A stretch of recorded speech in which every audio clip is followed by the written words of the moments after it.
Bismillahirrahmanirrahim. Assalamualaikum warahmatullahi wabarakatuh. Alhamdulillahirabbil alamin. Wassalatu wassalamu ala asrafil anbiya'i wal mursalin Sayyidina Muhammadin wa ala alihi wa sahbihi ajmain. Asyhadu an la ilaha illallah al-malikul haqqul mubin wa asyhadu anna Muhammadan abduhu wa rasuluh asrafal anbiya'i wal mursalin Sayyidina Muhammadin wa ala alihi wa sahbihi ajmain. Subhanaka la ilma lana illa ma 'allamtana innaka antal alimul hakim. Subhanakallahumma rabbana wa bihamdika asyhadu an la ilaha illa anta astaghfiruka wa atubu ilaik. Astaghfirullahaladzim. Astaghfirullahaladzim. Astaghfirullahaladzim. Allazi la ilaha illa huwal hayyul qayyum wa atubu ilaih. Min jami'il ma'asi wa dzunub la haula wa la quwata illa billahil aliyyil azim.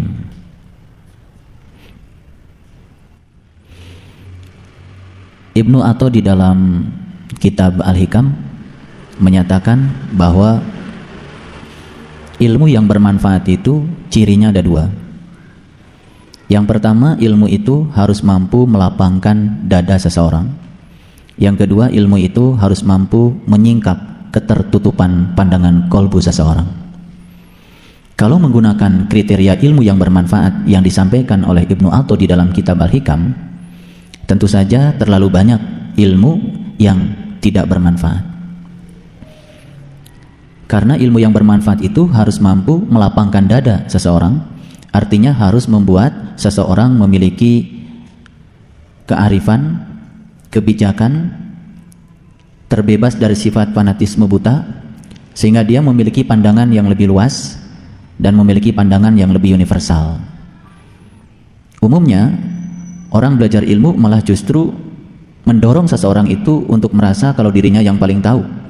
Dan ketika dia belajar ilmu dan membuat dirinya yang paling tahu, lalu dia mulai menjustifikasi orang lain dan orang yang di luar dirinya dianggap salah.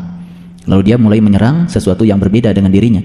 Dan itu adalah kesempitan dada itu. Itu adalah kesempitan ilmu. Berarti ilmu yang dipelajari termasuk kategori ilmu yang tidak bermanfaat. Yang kedua, ilmu itu harus mampu menyingkap pandangan kolbu.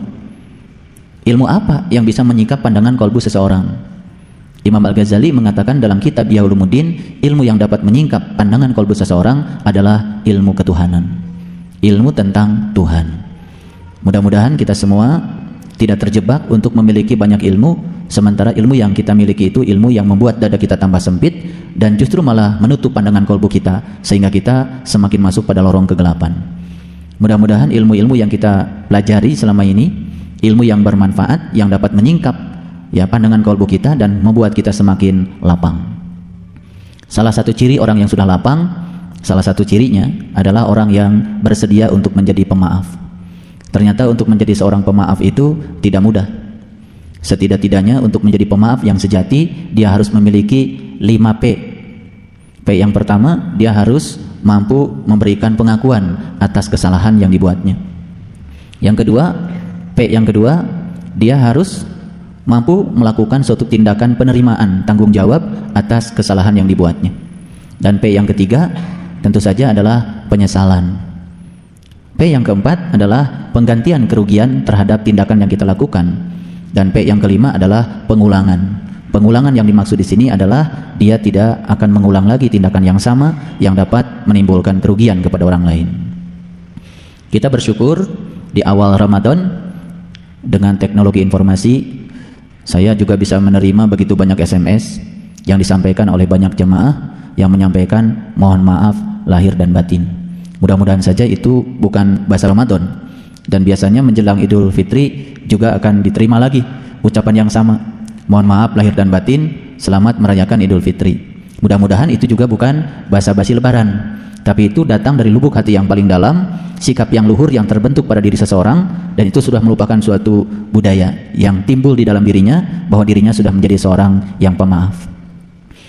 Ternyata ciri seorang pemaaf yang sejati, dia mampu mengungkapkan kalimat-kalimat aktif ketika dia meminta maaf. Berbeda dengan orang yang meminta maaf setengah hati. Nah, biasanya kalimatnya cenderung pasif. Apa bedanya kalimat aktif dan kalimat pasif? Kalau kalimat pasif seperti ini, Mohon maaf bila ada kesalahan. Nah, kalau masih pakai bila, itu sebetulnya belum mengalami 5P. Belum ada pengakuan yang utuh kalau dia melakukan suatu kesalahan. Itu masih pasif itu. Kalau yang aktif, mohon maaf atas segala kesalahan. Itu aktif. Jadi sebetulnya dari tulisan dan kalimat yang disampaikan, kalau dia sudah mencapai keluhuran budi atau belum, itu bisa dilihat dari ungkapan kalimatnya. Jadi kalau masih pakai kata bila, itu masih bersyarat. Kalau masih bersyarat, itu sebetulnya masih pasif. Kita belajar ilmu ketuhanan pada hakikatnya adalah untuk mengantarkan kita memiliki akhlak yang mulia. Salah satunya adalah kita menjadi seorang yang pemaaf. Menjadi pemaaf yang sejati ternyata tidak semudah membalikan telapak tangan, karena diperlukan suatu perjuangan. Nah, ketika seseorang sudah sampai kepada Allah, sudah bisa melihat af'alnya Allah, kalau Allah itu maha pengampun atas segalanya, maka orang akan belajar dari sifat Allah, dia pun akan mudah untuk menjadi seorang pemaaf. Mudah-mudahan saja ilmu yang kita pelajari mengantarkan kita untuk menjadi orang yang semacam itu. Jadi sebetulnya ilmu yang bermanfaat itu ilmu yang mengantarkan seseorang untuk memiliki suatu pandangan yang luas, pandangan yang universal. Di awal Ramadan terjadi perbedaan. Ada orang yang berkeyakinan bahwa untuk mengawali Ramadan itu tidak perlu dengan ru'yat, cukup dengan hisab. Tapi ada yang berkeyakinan bahwa untuk mengawali Ramadan harus dengan ru'yat. Yang di ru'yat itu namanya hilal. Hilal itu sebetulnya adalah awal terjadinya pergantian bulan. Kalau kita belajar Quran surat Al-Baqarah secara parsial, ayat demi ayat, tidak secara keseluruhan, secara kontekstual, secara keseluruhan surat Al-Baqarah, kita tidak akan pernah mendapatkan gambaran utuh tentang itu. Pada kesempatan yang penuh berkah ini, saya akan memberikan kajian kuliah yang agak mendalam untuk memberikan suatu keyakinan yang universal, dan saya akan menunjukkan betapa Quran itu luar biasa. Kalau kita sudah sampai pada pemahaman yang universal, kita tidak akan lagi gontok-gontokan. Perbedaan awal Ramadan, perbedaan akhir Ramadan, kalau kita sudah mencapai suatu pemahaman yang bersifat hakikat, tidak akan terjadi lagi. Semua yang terjadi karena kita semua masih di permukaan, masih di wilayah yang bersifat materi. Hisab itu materi, ru'yat juga materi. Kita semuanya ribut karena kita katanya untuk mengawali Ramadan harus melihat hilal. Yang namanya melihat pakai mata telanjang, otomatis ada keterbatasan. Apalagi matanya sudah terkena positif atau negatif, sudah pakai kacamata. Kacamatanya sendiri kan sudah membantu kelemahan mata karena aspek penuaan yang terjadi. Sel-sel di dalam mata kita juga perlahan mengalami kematian. Otomatis daya akomodasi mata lama-kelamaan juga melemah, sehingga harus dibantu dengan kacamata. Harusnya disadari sebetulnya tubuh kita semakin hari semakin melemah. Nah, lemahnya itu sampai harus dibantu dengan kacamata. Kadang ada orang yang tidak bisa melihat dekat, kadang ada orang yang tidak bisa melihat jauh. Ada juga yang tidak bisa melihat dekat dan jauh, dua-duanya, sehingga harus dibantu dengan kacamata silindris. Ada positifnya, ada negatifnya. Semesta juga terus berubah. Kita tahu bahwa pemanasan global telah memicu es di kutub mencair. Kalau es di kutub mencair, otomatis es itu akan menuju laut. Jumlah air di laut semakin hari semakin banyak. Dengan pemanasan global, akibat suhu meningkat, otomatis peningkatan suhu akan mengakibatkan mudahnya air untuk menguap. Otomatis jumlah air yang menguap juga semakin banyak. Kalau jumlah air yang menguap semakin banyak, otomatis awan yang menutupi bumi kita juga semakin banyak. Kalau awan menutupi bumi, otomatis penglihatan kita untuk melihat langit yang hijau pun, yang biru pun menjadi terhalang. Nah, apalagi kita bisa melihat pergantian bulan yang jauh. Kendala cuaca bisa menjadi penyebab utama. Dengan menggunakan teknologi secanggih apapun, kita tidak akan pernah bisa menyaksikannya. Dan semua ilmuwan bersepakat untuk menyatakan bahwa tahun ini mereka tidak mampu melihat hilal sekalipun dengan peralatan yang canggih. Jadi kalau ada di suatu daerah tertentu mengklaim dengan mata telanjang dia bisa melihat hilal, itu juga sudah merupakan suatu pelanggaran menurut saya, dan itu patut untuk diragukan. Oleh karena itu, pada kesempatan yang penuh berkah ini, saya akan mengajak kita untuk masuk lebih dalam agar kita mendapatkan pemahaman yang benar dan universal. Disilahkan untuk melihat Quran surat Al-Baqarah ayat 189. Quran surat Al-Baqarah ayat 189. Ini adalah pintu gerbang awalnya sebelum kita memasuki ayat-ayat lain yang lebih dalam. Tentu saja saya tidak mungkin menjelaskan Quran surat Al-Baqarah semuanya pada kesempatan kajian kali ini. Tetapi setidak-tidaknya saya akan mengajak kita untuk melihat hubungan peta konsep antar ayat sekalipun tidak dikaji seluruhnya, sehingga kita mendapatkan gambaran yang utuh. Sudah? Baik. Saya akan mulai dengan Quran surat Al-Baqarah ayat 189. A'udzubillahi minasyaitonirrajim. Bismillahirrahmanirrahim. Yas'alunaka anil ahillah. Mereka bertanya kepadamu tentang bulan sabit. Pernyataan-pernyataan yang semacam ini di Quran banyak. Mereka bertanya kepadamu tentang ruh. Yas'alunaka anir ruh. Ya kan? Mereka bertanya kepadamu tentang gunung-gunung yang berjalan. Mereka bertanya kepadamu tentang bintang-bintang. Banyak ayat yang semacam ini, senada. Di sini juga dikatakan yas'alunaka anil ahillah. Mereka bertanya kepadamu tentang bulan sabit. Nah, bulan sabit inilah kan yang diperkarakan, betul nggak? Dan bulan sabit ini masih diperkarakan. Padahal dari dulu bulan sabit sudah menjadi lambangnya masjid kita. Setiap menara masjid pasti ada bulan sabit. Jarang menara masjid bulannya purnama. Menara masjid semuanya bulan sabit dan di tengahnya ada bintangnya, betul nggak? Dan itu ditaruh di menara masjid. Makanya bagian yang terpenting, ciri khasnya masjid itu adalah menaranya. Dan di menaranya ada bulan sabit. Makanya belum sempurna seseorang masuk masjid kalau dia belum menemukan bulan sabit dan bintang di dalam masjidnya. Itu sebutnya simbolik, ya, simbolik. Sedikit sekali barangkali yang mengerti itu, ya. Masjid itu apa? Masjid itu kan rumah Allah. Sering disebut Baitullah. Baitullah yang syariat ya masjid. Tapi Baitullah yang hakikat adalah qalbu. Maka Allah menyatakan qalbul mu'min Baitullah. Qalbunya orang yang beriman itulah sebenar-benarnya rumahnya Allah. Jadi yang dituju sebetulnya secara hakikat adalah bukan bulan sabit yang di luar, bukan bintang yang di luar, tapi bulan sabit dan bintang yang ada di dalam Baitullah itu sendiri. Mari kita lihat dulu Quran surat Al-Baqarah ini. Mereka bertanya kepadamu tentang bulan sabit. Katakanlah, ya, bulan sabit itu adalah tanda waktu bagi manusia dan tanda haji. Ya. Kapan umat Islam memperbincangkan bulan sabit? Biasanya awal Ramadan dan akhir Ramadan. Betul nggak? Menentukan awal kapan kita saum dan menentukan kapan kita lebaran. Padahal di Quran dikatakan bulan sabit ini adalah awal, tanda waktu bagi manusia dan tanda haji. Jadi di Quran bulan sabit ini bukan cerita tentang awal Ramadan atau akhir Ramadan. Tapi di Quran bulan sabit itu cerita tentang tanda haji. Ini Quran. Saya bukan menceritakan hal baru. Saya menceritakan hal lama yang tidak terkaji, lalu terasa menjadi baru. Jadi sebetulnya bulan sabit itu adalah tandanya haji. Nah, apa itu haji? Di Quran dikatakan walillahi 'alan nas hijjul bait. Wajib hukumnya bagi manusia berkunjung ke bait. Bait itu kan rumah. Rumah yang mana yang wajib dikunjungi oleh manusia? Di ayat itu dikatakan rumah yang awal dibangun oleh Allah. Inna awala baitin wudi alinas lalladzi bibakata mubarakah. Inna awala baitin wudi alinas lalladzi bibakata mubarakah. Sesungguhnya rumah yang awal yang dibangun oleh Allah itulah rumah yang wajib dikunjungi oleh manusia. Mana rumah awal yang dibangun oleh Allah? Itulah rumah yang disebut oleh Quran Bakah al-Mubarakah. Tempat yang tersembunyi yang diberkahi. Makanya di Quran surat Al-Isra Allah menegaskan Subhanalladzi asra bi 'abdihi lailan minal masjidil haram ilal masjidil aqsa barakna haulahu linuriyahu min ayatina. Kalau kita melakukan suatu perjalanan dari Allah menuju Allah, maka kita telah melakukan perjalanan yang penuh berkah. Maka kalau perjalanan kita penuh berkah, perjalanan kita diberkahi, pasti perjalanan kita akan mengantarkan kita untuk menjadi lebih baik setelah melakukan perjalanan itu.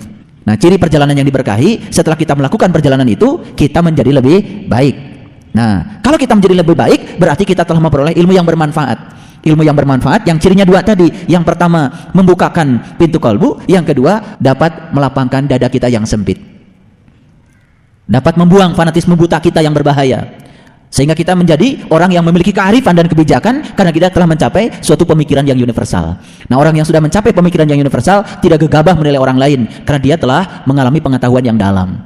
Biasanya orang yang pengetahuannya parsial, tidak integral, sedikit-sedikit, biasanya itu yang mudah menilai, mudah menghakimi, mudah menjudge orang. Jadi sebetulnya ketika seseorang itu mudah sekali menyalahkan orang lain, itu tanda bahwa dia belum memiliki suatu pengetahuan yang dalam tentang sesuatu itu. Nah, baik, kita lanjutkan. Jadi kalau begitu, bulan sabit ini menurut Al-Quran adalah tanda waktu bagi manusia dan tanda haji. Nah, haji apa tadi? Berkunjung ke Baitullah. Untuk apa berkunjung ke Baitullah? Labbaik Allahumma labbaik, labbaik la syarika laka labbaik. Berkunjung ke Baitullah itu tujuannya cuma satu. Dalam kalimat talbiyah dinyatakan, aku datang memenuhi panggilanmu ya Allah untuk membebaskan syirik yang ada padaku. Jadi tujuan utama haji adalah membebaskan syirik. Apa itu syirik? Syirik itu dosa yang tak terampunkan. Innallaha la yaghfiru ayyushraka bih wa yaghfiru ma dzuna dzalika liman yasha. Sesungguhnya Allah tidak akan pernah mengampuni dosa syirik, tapi Allah akan mengampuni dosa apapun asal jangan dosa syirik. Jadi dosa syirik itu adalah dosa yang tidak terampunkan kalau dosa itu terbawa sampai kita mati. Berarti dalam kehidupan kita sebelum mati, kita harus bebaskan diri kita dari dosa syirik. Syirik itu artinya menduakan Tuhan. Gara-gara apa menduakan Tuhan? Tentu saja gara-gara dia tidak tahu dan kenal kepada Tuhan, lalu dia mempersepsi tentang Tuhan, mengkonsepsikan tentang Tuhan, lalu yang dia sebut Tuhan adalah yang dikonsepsikan oleh pikirannya, karena dia belum merasakan kehadirannya dan dia belum merasakan pengalaman spiritual untuk masuk ke dalam baitnya. Kalau orang yang sudah masuk ke dalam Baitullah itu, dia tidak bisa mengkonsepsikan Tuhan lagi, karena dia sudah nyata senyata-nyatanya mengalami Tuhan di dalam rumahnya Tuhan. Oleh karena itu, untuk membebaskan dosa syirik, kita masuk pada Baitullah. Setelah masuk pada Baitullah, kita dapat mengalami suatu pengalaman spiritual tentang Tuhan yang tidak bisa dijelaskan, tidak bisa diceritakan, karena memang tidak bisa dijelaskan, diceritakan, tapi dialami langsung oleh pengalaman spiritualnya. Setelah dia mengalami itu, maka dia bisa membebaskan dosa syirik, karena dia telah mengawali agama dengan ma'rifatullah. Jadi sebetulnya bulan sabit itu adalah tanda bagi manusia dan tanda untuk melaksanakan haji. Lah, kalau begitu apa hubungannya bulan sabit dengan haji? Ini tidak bisa dijelaskan dengan ilmu falak, tidak bisa dijelaskan dengan ilmu fisika, karena ini sebetulnya ilmu pengalaman, ilmu spiritual. Jadi ketika kita masuk ke rumahnya dan kita tahu tata cara masuknya ke rumahnya, saat pertama kita masuk ke rumahnya, yang kita saksikan tentu saja bulan sabit. Kadang di sebelah kanan satu, kadang di sebelah kiri satu. Setelah itu kemudian menyatu dan menjadi purnama. Jadi bulan sabit itu adalah awal pengalaman spiritual. Bulan sabit itu adalah awalnya iman seseorang. Makanya ketika Nabi Musa menyaksikan tajalli Tuhan di dalam puncak kesadarannya dengan pandangan kolbunya, saat itulah awal imannya Musa. Saat itu yang disaksikan adalah bulan sabit, awalnya bulan. Makanya di dalam hadis yang sangat sahih, ketika Nabi Muhammad dengan para sahabat sedang menyaksikan bulan purnama, Nabi mengatakan pada para sahabat, kelak kamu akan menyaksikan Tuhanmu seperti kamu menyaksikan bulan purnama. Kalau sudah purnama, itu sudah sempurna. Jadi bulan sabit ini harus dilihat oleh orang yang beriman sebelum dia puasa. Makanya perintah saum diperuntukkan untuk mereka yang beriman. Ya ayyuhalladzina amanu kutiba alaikumusiyam. Hai orang-orang yang beriman, wajib hukumnya bagi kamu untuk melaksanakan siam. Apa itu siam? Subhanallah. Lisoimi farhatani, farhatun inda iftarihi wa farhatun inda liqa'i rabbih. Ada kedua kegembiraan bagi orang yang saum. Satu ketika berbuka, yang kedua ketika dia jumpa dengan Tuhan. Berbuka apa yang mengantarkan dia jumpa dengan Tuhan? Tentu saja berbuka pintu kalbu. Dia melaksanakan haji yang hakikat, berkunjung ke rumahnya. Ketika seseorang sudah berkunjung ke rumahnya, dapat iman. Setelah iman, dia wajib untuk siam, wajib untuk saum. Makanya yang dihaikan di Quran hanya orang yang beriman untuk saum. Yang gak iman, ya jangan saum. Kalau gak tahu caranya, malah saumnya tidak akan mendapatkan manfaat apa-apa, kata Nabi, cuman mendapatkan haus dan lapar saja. Tidak bisa mengantarkan seseorang untuk liqa'a rabbih, untuk jumpa dengan Tuhan. Sebagaimana janji saya tadi, saya akan memberikan kajian yang dalam hari ini supaya kita punya pemahaman. Jadi kalau mengawali Ramadan harus melihat bulan sabit. Melihatnya tidak keluar, ternyata tidak perlu pakai teleskop. Melihatnya ke dalam. Teleskopnya asli buatan Allah yang tidak ada duanya. Pabrik manapun tidak pernah bisa menciptakan teleskop setajam teleskop buatannya Allah. Makanya ketika Sayyidina Ali ditanya, "Ya Ali, dengan apa engkau mengenal Tuhanmu?" Ali mengatakan, "Ru'yatullah bi ainil qalbi." Ru'yat, ada kata-kata ru'yat di situ. Apa yang diruyat oleh Ali? Ru'yatullah, yang diruyat adalah Allah. Bi ainil qalbi, dengan terang mata kolbuku. Jadi ru'yat itu adalah melihat bulan sabit yang ada di dalam diri kita. Itulah awalnya kita iman. Setelah dapat awal iman, baru kita memasuki Ramadan. Begitu masuk Ramadan, kita mendapatkan nuzulul Quran. Saat pertama turunnya Al-Quran itu adalah 17 Ramadan. 17. Kok sama sih dengan 17 rakaat sholat? Karena memang orang yang telah mengalami 17 bisa tahu rahasia yang 17, bisa menggunakan yang 17, maka dia akan mengalami nuzulul Quran. Kapan kalau begitu nuzulul Quran terjadi? Saat dimana seseorang bisa merasakan turunnya Al-Quran pada dirinya, turunnya pemahaman Al-Quran pada dirinya, saat dimana dia bisa menyaksikan bulan sabit. Itulah awalnya turunnya Quran bagi dia, sangat individual, tidak dirayakan di masjid, tidak dirayakan di musola, dirayakan sendiri oleh dirinya, karena dia telah mengawali iman dengan yang 17 nuzulul Quran. Gitu. Sempurna lagi nanti ketika dia sudah mengalami Lailatul Qadar 27 Ramadan, 27 Ramadan, sempurna tuh. Awalnya iman disempurnakan, maka dia mengalami 1000 bulan, gak sabit lagi. 1000 bulan gak sabit lagi, gak sepotong lagi, sudah utuh. Dia mengalami 1000 bulan. Syahrul Ramadan unzila fihil Quran hudal linnasi wa bayyinatin minal huda wal furqan. Ketika seseorang itu sudah mengalami syahrul Ramadan unzila fihil Quran, turun Quran di dalamnya. Berikutnya apa? Hudal linnas, dia menjadi petunjuk. Wa bayyinatin minal huda, dia mendapatkan pencerahan, bayinah dengan itu.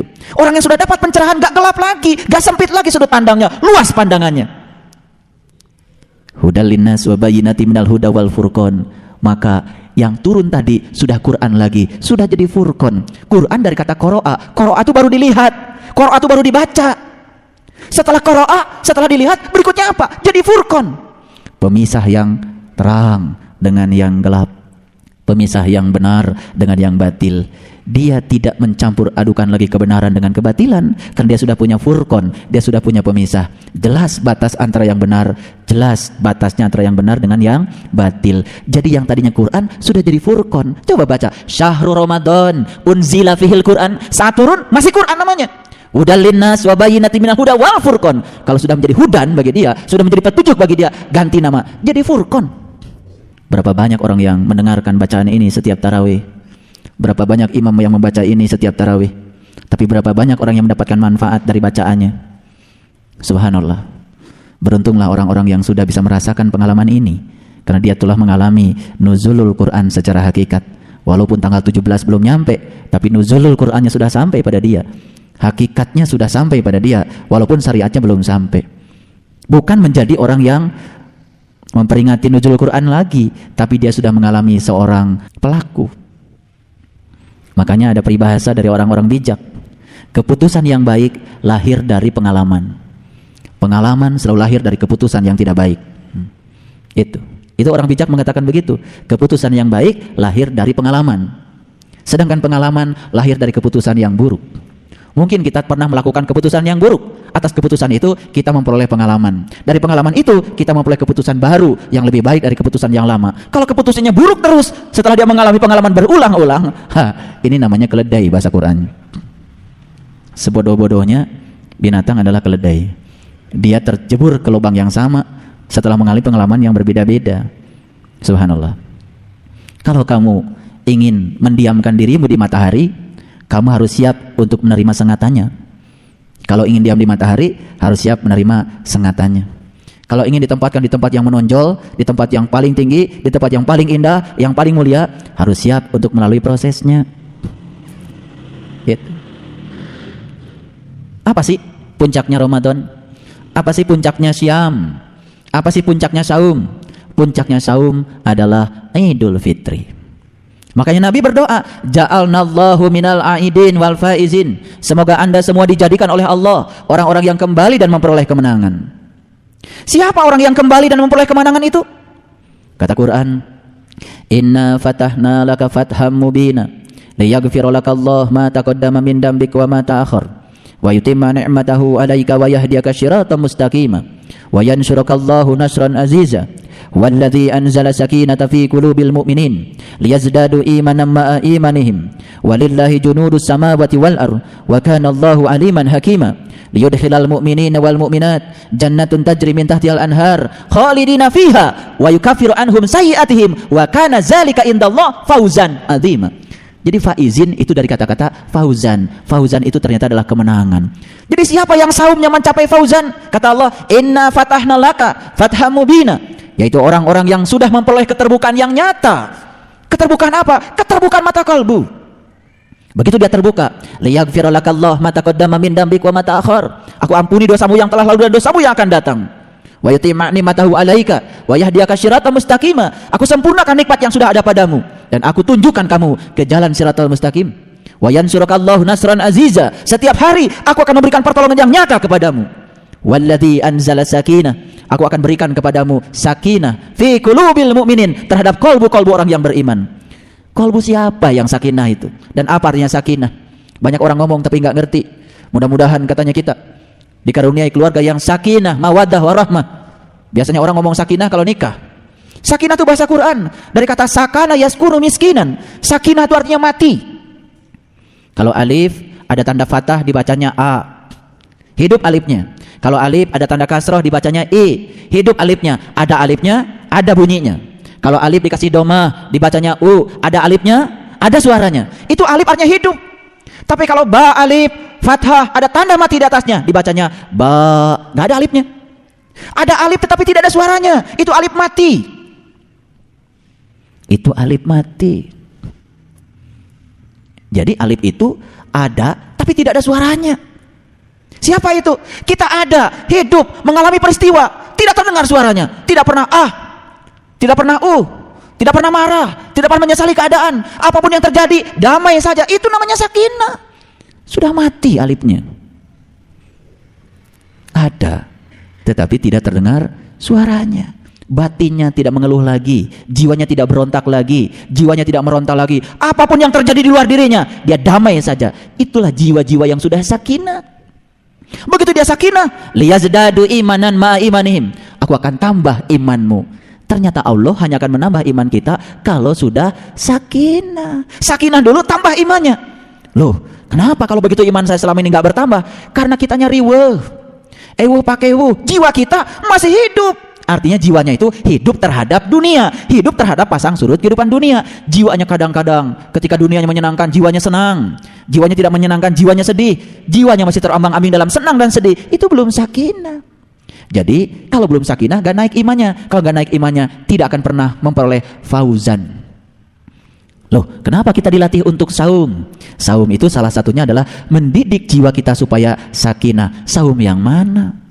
Saum yang khususil khusus. Saum yang membuka pintu kolbu, yang dapat mengantarkan seseorang untuk jumpa dengan Tuhan. Saum yang itu yang akan mengantarkan seseorang untuk sakinah. Liyudkhilal mu'minin wal mu'minat jannatun tajri min tahtihal anhar khalidina fiha wa yukaffiru anhum sayyi'atihim wa kana zalika indallah fauzan 'azima. Maka dia akan memperoleh fauzan. Makanya saya doakan ja'alnallahu minal aidin wal faizin. Semoga ayahanda ibunda yang ada di sini termasuk orang-orang yang dijadikan Allah untuk menjadi orang-orang yang kembali dan memperoleh kemenangan. Nah, untuk memperoleh kemenangan itu harus saum. Baik, kita teruskan. Ya. Jadi masih Quran surat Al-Baqarah. Mereka bertanya kepadamu tentang bulan sabit. Ya kan? Mereka bertanya kepadamu tentang bulan sabit. Apa sih bulan sabit? Gitu. Itu yang harus diru'yat. Itu yang harus kau lihat di semesta yang tak terkungkung lagi oleh ruang dan waktu. Saya ingin menyampaikan selamat buat mereka yang sudah menyaksikan bulan sabit.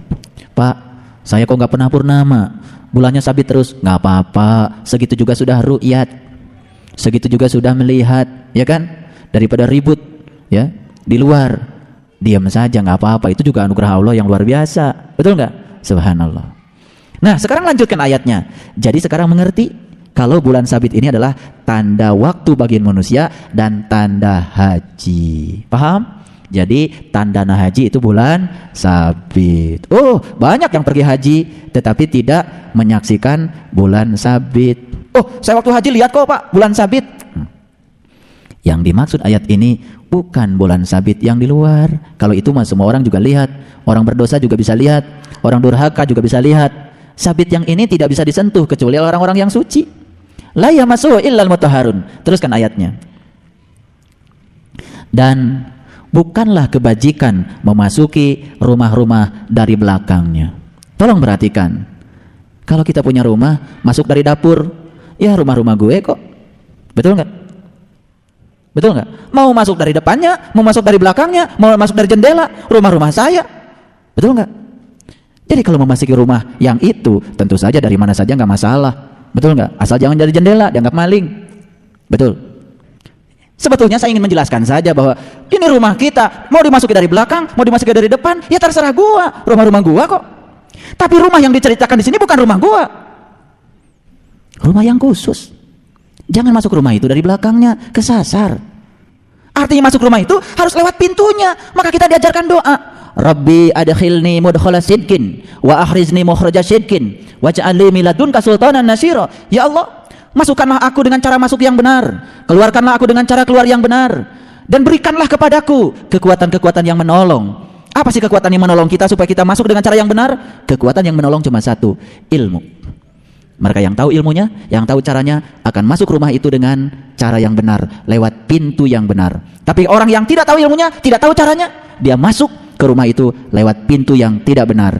Akibatnya bahasa Qur'annya dia lewat pintu belakang. Bukan suatu kebajikan kalau kamu masuk rumah lewat pintu belakang, lewat jalan belakang, bukan lewat jalan yang dihalalkan oleh Allah. Teruskan ayatnya. Akan tetapi kebajikan itu adalah kebajikan orang-orang yang bertakwa. Subhanallah. Jadi kebajikan itu adalah kebajikan orang-orang yang bertakwa. Siapa orang yang bertakwa? Ya orang yang saum. Nyambung sekarang. Ya ayyuhalladzina amanu kutiba alaikumusiyam kama kutiba alal ladzina min qablikum la'allakum tattaqun. Ketika orang yang beriman ini saum, takwa dia. Di ayat lain Allah menegaskan wa id akhadna mitsaqakum wa rafa'na fawqakumut tur khudhu ma atainakum biquwwatin wazkuru ma fihi la'allakum tattaqun. Kan gitu kata Allah. Wa id akhadna mitsaqakum wa rafa'na fawqakumut tur. Dan ingatlah ketika aku mengambil janji darimu. Diambil janji dulu oleh Allah. Wa rafa'na fawqakumut tur. Aku angkat gunungmu, aku angkat kesadaranmu. Khudhu ma atainakum biquwwatin. Pegang teguh apa yang aku pertunjukkan kepadamu. Sudah Allah mempertunjukkan kepadamu. Sudah, bulan sabit. Wazkuru ma fihi, ingat selalu yang ada di dalamnya. La'allakum tattaqun, kelak kamu akan menjadi orang yang bertakwa.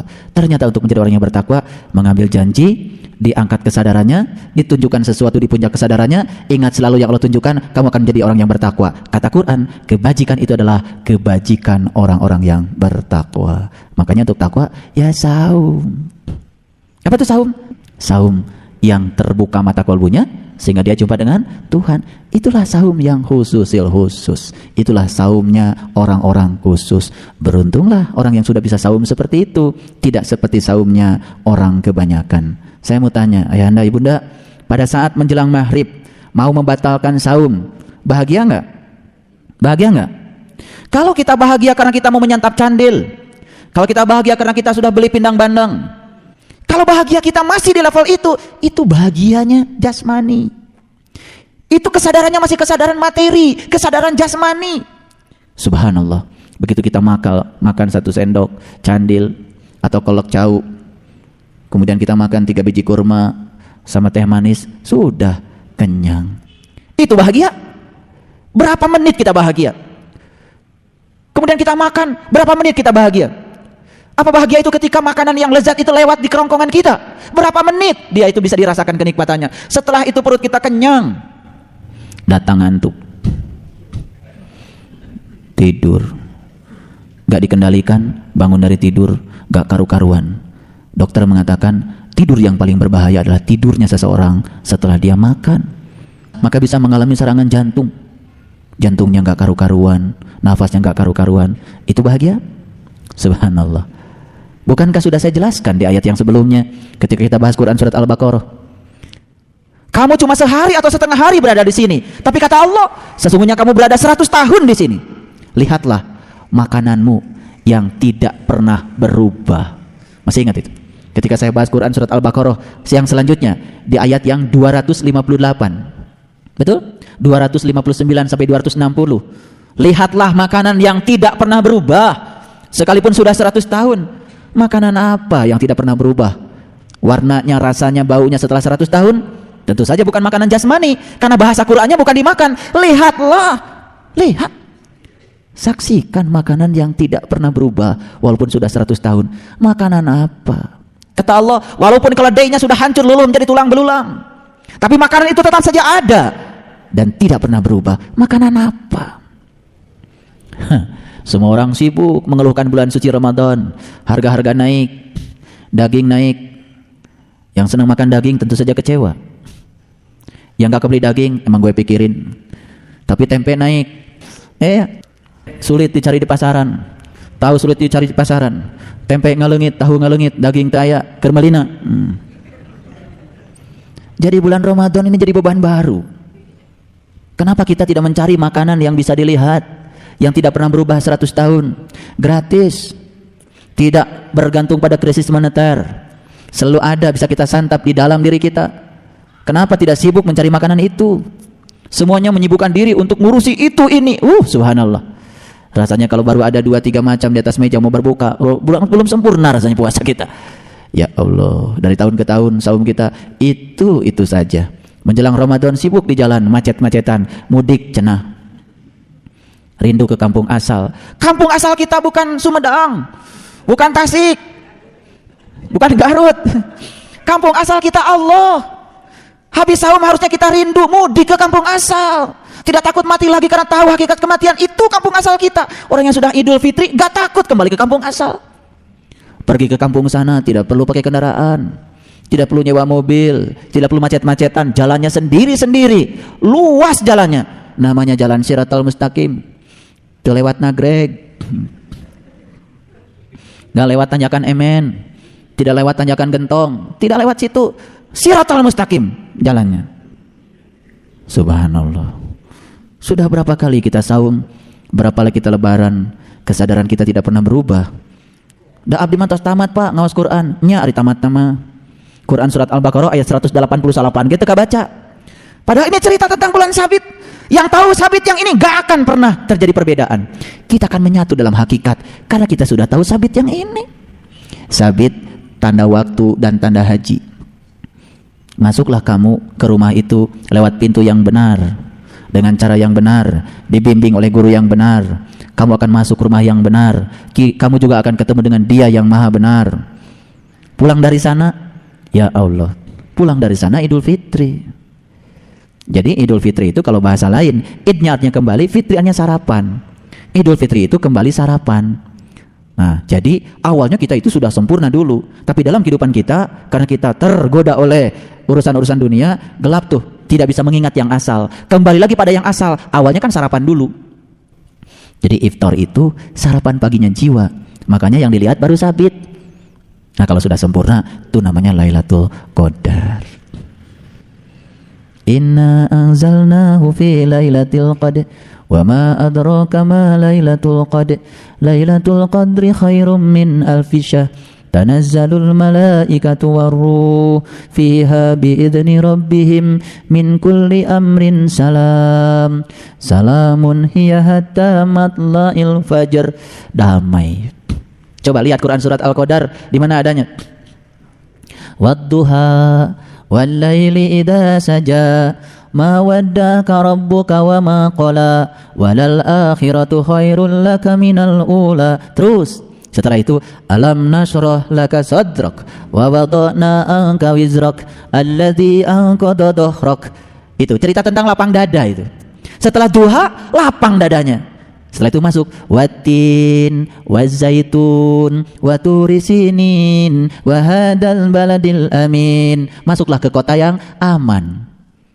Sudah menemukan kesempurnaan diri. Setelah sempurna masuk ke kota itu, baru Iqra bismi rabbikal ladzi khalaq, khalaqal insana min 'alaq, Iqra wa rabbukal akram, alladzi 'allama bil qalam, 'allamal insana ma lam ya'lam, kalla innal insana layatgha ar-ra'ahu istaghna, inna ila rabbika ruj'a, ara'aital ladzi yanha 'abdan idza shalla, أرأيت إن كان على الهدى أو أمر بالتقوى أرأيت إن كذب وتولى ألم يعلم بأن الله يرى كلا لئن لم ينتهي لنسفعا بالناصية ناصية كاذبة خاطئة فليدعو ناديه سندعو الزبانية كلا كلا لا تطعه واسجد واقترب. Setelah Iqra baru inna anzalnahu fi lailatul qadr. Terus subhanallah.